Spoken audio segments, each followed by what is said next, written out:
자, 그러면서 이제 다음 정부로 이제 들어옵니다. 전두환 정부. 자, 이 전두환 정부 때 되면요. 세계적인 아주 호황기예요. 우리가 진짜 운이 좋았어. 3조 호황이라 그래가지고 저금리 저달러 저일 거야. 우리는 기름이 비싸면 안 되거든. 근데 기름 싸. 게다가 달러도 싸게 빌려올 수 있어. 금리도 싸. 그러니까 우리는 돈을 빌려가지고 투자를 해가지고 막 공장을 지을 수 있는 어떤 그런 기반 너무 좋은 환경이 만들어진 거예요. 이게 3조 호황의 시대입니다. 근데 이렇게 잘 나가기는 했지만 이제 서서히 이제 선진국들도 우리 대한민국은 좀 이렇게 예외로 봐줬거든요. 개발도상국가고 열심히 일하니까 그래 너희들은 좀 봐줄게 좀 많이 봐줬는데 이쯤 되니까 뭐야 대한민국 너무 많이 컸는데 봐주기가 좀 이제 부담스러운 거예요. 그러면서 이제 서서히 선진국 기준을 적용하려고 시도를 합니다. 이게 이제 우루과이 라운드 협상이라는 거예요. 개방을 하는 거예요.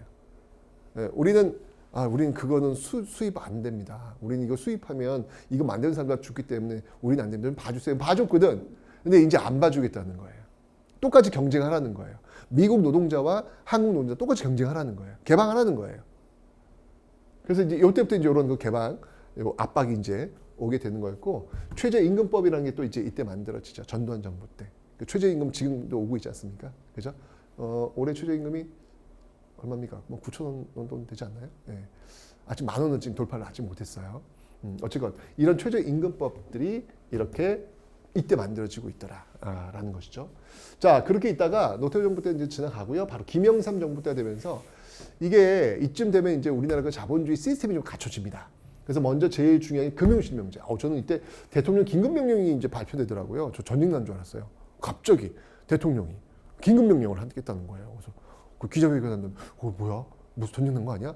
했는데 그때 금융실명제를 전격적으로 단행합니다. 이 금융실명제 뭐냐면 저 기억나요. 그 이전까지만 해도 우리 집 그 가족들 이렇게 통장 같은 거 만들 때 그냥 뭐 큰별 가족 뭐 이런 식으로 통장을 만들었던 기억이 나요. 지금은 큰별 가족 이런 이름으로 통장 못 만들어요. 항상 사람 이름으로 통장을 만들어야 되거든요. 지금은 이게 이제 이때부터 된 거예요. 왜냐면 이렇게 되면 큰별 가족이 그 돈은 누구 돈이야? 모르지 뭐. 그러니까 검은 비자금이 만들어질 수 있단 말이죠. 근데 이 금융실명제가 딱 되면서 사람한테 딱 돈이 연결되기 때문에 이제는 그런 게 불가능한 거예요. 그러니까 이걸 전격적으로 단행한 거죠. 왜냐면 이걸 전격적으로 단행하지 않으면 돈이 사라질 수 있잖아. 지하로 돈을 찾아가지고 어딘가 묻어버릴 수 있잖아요. 그래서 그걸 막기 위해서 전격적으로 그냥 금융실명제를 실시해버린 것이죠. 그렇게 되면서 우리가 드디어 이제 선진국 클럽에 가입을 한 거예요. 이게 김영삼 정부입니다. 왜 대단한 거죠? 우리가 선진국 클럽에 가려면 근데 조건이 있죠. 개방해야 돼요. 선진국이 되기 때문에 개방해야 돼요. 근데 이게 너무 일렀나?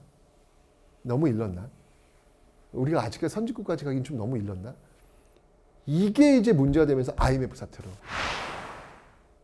저는 이때 이게 이거 자본주의가 이렇게 취약한 거야? 진짜 한순간이더라고요. 우리나라 달러가 없대.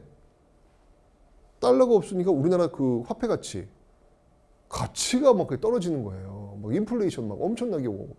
뭐야? 이거 어떻게 되는 거야? 했던 그런 기억이 나요. 네, 외환 부족 사태. 근데 참 이거를 또 극복을 해냅니다. 김대중 정부도 와가지고 이 IMF 사태가 여기 김대중 정부의 숙제는 이거였어요. 이게 사실은 정권 교체가 이루어지는 거거든요. 한 번도 평화적인 정권 교체가 이루어진 적이 없어요. 현대사에서는요. 왜냐면 정권 교체 이승만 정부에서 장면 정부도 혁명에 의해서 이루어진 거잖아요. 그죠? 그리고 계속해서 온 거예요. 한 번도 야당이 정권을 가져간 적이 한 번도 없었어요. 평화적으로. 그런데 김대중 야당 정부가 처음으로 들어서 평화적으로 방법으로. 근데 그 이유가 뭐였냐? 나라가 망했어. 정부 여당에서 지금 나라 말아먹은 거지. 그러니까 결국은 김대중 정부, 야당 정부, 평화적인 정권 이양이 이루어지게 되었던 것이죠. 이 김대중 정부의 핵심은 뭐냐면 이거 IMF 사태 극복하는 거예요. 근데 이때 참 또 놀라운 게 있네. 금모기 운동이라는 게 있는데 이게 제2의 국채보상 운동이라고 하는 건데 이게 왜 대단한 거냐면 자 나라가 지금 위기 상태가 됩니다. 지금 여러분들 베네수엘라 같이 가보시면 알겠지만 베네수엘라 가시면 여러분들 베네수엘라 화폐를 가지고요 가방을 만들어요. 왜냐면 화폐 가치가 없기 때문에 거기서 뭐 빵을 하나 사려고 그래. 그럼 리어카에다가 돈을 이딴만큼 실어갖고 가가지고 빵 하나 바꿔야 되는 거예요. 돈 가치가 없는 거예요. 이런데 여러분들 살아남으려면 뭐 있어야 되는지 알아요? 금을 갖고 있어야 돼요. 무조건 금은 세계 통용이기 때문에 금을 갖고 있어야 돼요. 그러니까 무슨 일이 있더라도 나라 망했을 때 금만 갖고 있으면 살아남을 수 있어요. 금으로 뭐 달러를 바꾸든지 뭘 할 수 있으니까. 그러니까 이 IMF 사태가 벌어지면 정상적인 모습은 뭐냐면 사람들이 어떻게든 금을 가져가려고 노력해야 되는 거예요. 그게 정상적인 경제 움직임이 돼야 되는 거야. 근데 이게 웬일이야? 한국 사람들이 금을 내놓고 있대. 그러니까 외국 사람들한테는 이건 뭐 언빌리버블이야. 뭐 미친 거 아니야? 아니, 나라가 망해가고 있는데 지금 금을 쥐고 있어야지 금을 내놓는다고? 야, 이게 정말 대단한 것 같아요. 저희 집도 이때 금 다 내놨거든요. 아이고, 그 금이 있으면 지금 얼마인데. 아, 이게 진짜 한국의 저력이 아닌가 라는 생각이 듭니다. 근데 IMF는 우리한테 고통을 줬어요. 진짜 저는 이게 97년에 제가 졸업을 했거든요. 2월 달에 제가 졸업을 했고, 요게 이제 7월인가 8월에 터졌어요. 저는 이미 취업을 한 상태였고. 사실 이 IMF 이전까지는 저는 비정규직이라고 하는, 계약직이라고 하는 단어 자체가 존재하지 않았어요. 이때는 그냥 대학교 4학년이 되면 대학교 캠퍼스에 기업들이 와요. 그래서 이렇게 천막 치고 우리 회사 오세요 하고 뭐 자랑하고 막 그래요. 삼성 그때 추천서가 오면 그 추천서가 곧 입사 원서나라고 생각하시면 돼요. 저는 사학과 출신이니까 취업이 잘 안 되는 거잖아요. 그럼에도 불구하고 제가 추천서 4장을 받았어요. 은행 하나, 관광회사 하나, 그 신생기업 하나, 또 하나 이렇게 받았어요. 보험회사 하나, 이렇게 4장 받았어요. 그럼 이거 골라가면 되는 거예요, 저는요, 그때. 경영학과 경제학과에 추천서 막 쓰레기통에 버려졌다니까. 근데 이 IMF 사태 이후에 세상이 완전 달라졌어. 갑자기 무슨 비정규직, 계약직. 지금은 정규직보다 비정이 더 많아졌잖아요. 와, 세상이 완전. 저는 현대사를 두 시기로 나눠보면 IMF 사태. 이전과 이거 너무 달라져가지고.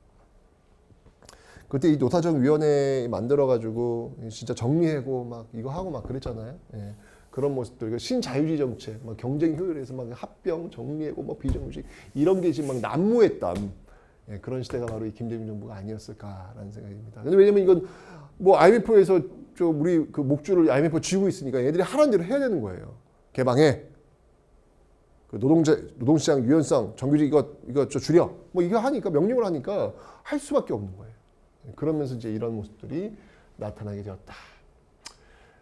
그 이후에 이제 FTA를 또 체결을 합니다. 이건 이제 관세 없이 나라들과 이제 교육을 할 수 있던 건데, 한칠레, 이건 이제 김대중 정부 때, 요게 이제 또 뭐, 체결과 비준 뭐 이게 또 다르긴 한데, 그냥 한칠레 FTA는 김대중 정부 때고, 한미 FTA는 노무현 때다. 이렇게 보시면 되겠습니다. 그래서 이런 FTA를 지금 계속 확단시키고 있잖아요. 그래서 뭐 이게 한칠레 그 FTA 하면서 우리나라의 와인 시장이 굉장히 싸졌어요. 칠레산 와인이 많이 들어오면서 관세 없이 이렇게 관세 조정을 하면서 들어오기 때문에 아주 싸졌죠. 뭐 또 한미 FTA 또 이렇게 미국 소고기 또 이런 것도 또 되게 저렴하게 들어오고 이런 모습들이 지금 FTA를 통해 가지고 나타나고 있더라라는 거. 그러면서 지금 우리가 그 세계 경제 대국으로 지금 성장하고 있는 그런 모습이죠. 정말 이 과정을 보면. 야, IMF 사태도 겪으면서 또 이걸 또 극복해내는 그런 모습들, 6.25 전쟁을 통해 가지고, 그러니까 6.25 전쟁으로 한강의 기적을 만들고 IMF 사태로 지금 우리 대한민국을 만든 거예요. 대단한 거예요. 정말 저는 영웅들이야. 이 시대를 살아온 사람들은 정말 영웅들이야. 이 대한민국을 만드는데 정말 허리띠 졸라매고 이 열심히 살았던 이 사람들의 정말 헌사, 이게 지금 역사가 아닐까라는 그런 생각이 듭니다. 감사해요. 진짜 감사해요.